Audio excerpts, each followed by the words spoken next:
ఈ రోజు Nag Panchami serial episode లో ఏం జరిగిందో తెలుసుకుందాం.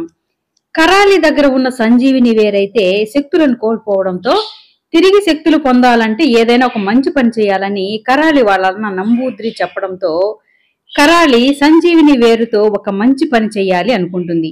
దానికోసం సంజీవిని వేరును ఉపయోగించి నీలుకి కళ్ళు తెప్పించి ఆ తర్వాత తన అన్న సహాయంతో సంజీవిని వేరుకి తిరిగి శక్తులు సంపాదించవచ్చు అనుకుని నీలు వాళ్ళ అమ్మా నాన్నలతో ఇలా చెప్తూ ఉంటుంది. నేను చేసే పూజలను చూసి మీరు భయపడకండి, మీ అమ్మాయికి తప్పకుండా కళ్ళు వచ్చేలా చేస్తానని చెప్పి పూజలు చేస్తూ ఉంటుంది. నీలుని ముగ్గులో కూర్చోబెట్టి తన దగ్గర ఉన్న సంజీవిని వేరు కూడా ముగ్గులో పెట్టి పూజలు చేస్తూ నీలుకి ఇలా చెప్తూ ఉంటుంది. పూజ రాత్రంతా చేయవలసి ఉంటుంది, నీకు ఇష్టమైన దేవుణ్ణి ప్రార్థిస్తూ కూర్చో, అంతేకాని నిద్రపోవద్దు అని కరాలి నీలుకి చెప్పడంతో సరేనక్క, నాకెలాగైనా కళ్ళు తెప్పించక్క, ఈ కళ్ళు లేని బ్రతుకు నేను బ్రతకలేను, ఈ పూజలో నా ప్రాణం పోయినా పర్వాలేదు కానీ నాకు కళ్ళు వచ్చేలా చెయ్యక్క అని నీలు అయితే కరాలిని అడుక్కుంటూ ఉంటుంది. నా సాయి శక్తిలా ప్రయత్నం చేసి నీకు కళ్ళు వచ్చేలా చేస్తాను, మీరేం భయపడకండి అని కరాలి అభయం ఇచ్చి ఇక పూజలోకి వెళ్ళిపోతుంది. జ్వాల కూర్చుని పరధ్యానంగా పంచమి గురించి ఆలోచిస్తూ ఉంటుంది. పాములు మనుషులుగా మారడము, తర్వాత పంచమి అయితే తన పిల్లల మీద అతి శ్రద్ధ చూపించడము చూసి ఏదో అనుమానంగా ఉంది అని అనుకుంటూ ఉంటుంది. అంతలో చిత్ర వెనకన్నే వచ్చి చెయ్యి వేయడంతో భయపడిపోయి అరుస్తుంది. ఏంటక్క అంతలా భయపడిపోతున్నావు, మన ఇంట్లో ఏమైనా దెయ్యాలున్నాయా ఏంటి అని చిత్ర అనడంతో దెయ్యాలు కాదు గాని ఇంట్లో పాములున్నాయి కదా, వాటి గురించి ఆలోచిస్తూ ఉంటే వెనక నుంచి వచ్చి చెయ్యి వేస్తావేంటి, బుద్ధుందా నీకు అసలు? ఆ పంచమియే పెద్ద పాము, కానీ ఆ విషయాన్ని మనం ఇంతవరకు నిరూపించలేకపోయాము. ఇప్పుడు పంచమి పిల్లల మీద కూడా నాకు అనుమానం కలుగుతుంది. డాక్టర్లేమో పంచమి ప్రెగ్నెంట్ లో ప్రాబ్లం ఉందని చెప్పిన తర్వాత కూడా 2 పిల్లల్ని కని తీసుకొచ్చింది. ఆ పిల్లలు కూడా పాము పిల్లలు అయి ఉంటారు, చూస్తూ ఉండు, ఇప్పుడు మనుషుల్లాగా ఉన్నా మళ్ళీ పాముల్లాగా మారిపోతారు. అందుకే కాబోలు స్కూల్కి పంపించకుండా ఆ ఇంట్లోనే పెట్టి చదివించుకుంటామని చెప్తున్నారు. ఈ కాలంలో ఎవరైనా చదివించకుండా ఉంటారా అని జ్వాల చెప్తూ ఉంటే, అవునక్క, డెలివరీ సమయంలో కూడా ఇంట్లో ఉండకుండా గొడవ పడి బయటకు వెళ్లిపోయింది. ఆ పిల్లల్లో ఖచ్చితంగా ఏదో తేడా ఉందక్క, ఆ విషయాన్ని మనం ఎలాగైనా కనిపెట్టాలి అని చిత్ర కూడా అంటూ ఉంటుంది. ఆ పిల్లల్ని ఎవరితో కలవనీయడం లేదు, వాళ్లే ఆడిస్తున్నారు, బయటికి పంపించడం లేదు, గుళ్ళు గోపురాలు తిప్పుతున్నారు, చేతులకి తాయెత్తులు ఏదేదో కడుతున్నారు. అసలు వాళ్ళ ముఖాల్లో ఆనందం కంటే ఆందోళన ఎక్కువగా కనిపిస్తుంది. చిత్ర, పిల్లల చేతికి రక్షణ తీసేసి దాచిపెట్టేద్దాము, అప్పుడు పంచమి మోక్షల ముఖాలలో రియాక్షన్ ఎలా ఉందో చూద్దాం. నిజంగా పాముల్లాగా మారే పిల్లలైతే వాళ్ళని ఇంట్లో నుంచి తరిమేయాలి. పంచమిని పాము అని నిరూపించలేకపోయాము, కనీసం వాళ్ళ పిల్లలనైనా పాములని నిరూపించగలిగితే అందర్నీ కట్టగట్టి ఇంట్లో నుంచి తరిమేసి ఆస్తిని మనిద్దరమే పంచుకోవచ్చు అని జ్వాల చిత్ర మాట్లాడుకుంటారు.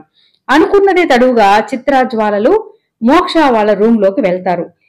మోక్ష విషయానికి వస్తే పంచమి చెప్పిన విషయం గురించి ఆలోచిస్తూ బాధపడుతూ ఉంటాడు. వైశాలి లేకుండా నేనుండలేను, ఆ దేవుడు నాకు బంగారం లాంటి బిడ్డలనిచ్చి వాళ్లతో ఆనందంగా గడిపే అవకాశాన్ని ఇవ్వకుండా తీసుకెళ్లిపోతానంటే నేనెలా బ్రతకాలి అని ఏడుస్తూ ఉంటే పంచమి వచ్చి ఓదారుస్తుంది.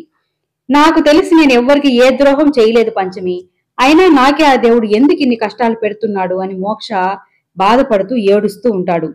నేను నాగకన్యని అని తెలిసినా కూడా నన్ను నీ గుండెల్లో పెట్టుకుని చూసుకున్నారు మోక్షబాబు, మీలాంటి మంచి మనిషి ప్రపంచంలో ఎవ్వరూ ఉండరు, మీకు ఆ దేవుడు అన్యాయం చేయడని పంచమి కూడా చెప్తూ ఉంటుంది. ఆ దేవుడు నాకు 2 బిడ్డల్ని ఇచ్చినట్టు ఇచ్చి ఒక బిడ్డని వెనక్కి తీసుకెళ్లిపోతానంటే నేను ఎలా తట్టుకోవాలి పంచమి?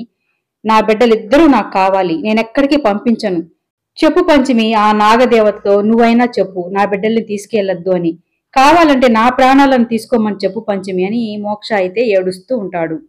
అవసరమైతే నేనే ప్రాణత్యాగమైనా చేస్తాను కానీ మిమ్మల్ని ఎలా పోగొట్టుకుంటాను మోక్షబాబు, నా వల్లే మీకు ఈ కష్టాలన్నీ.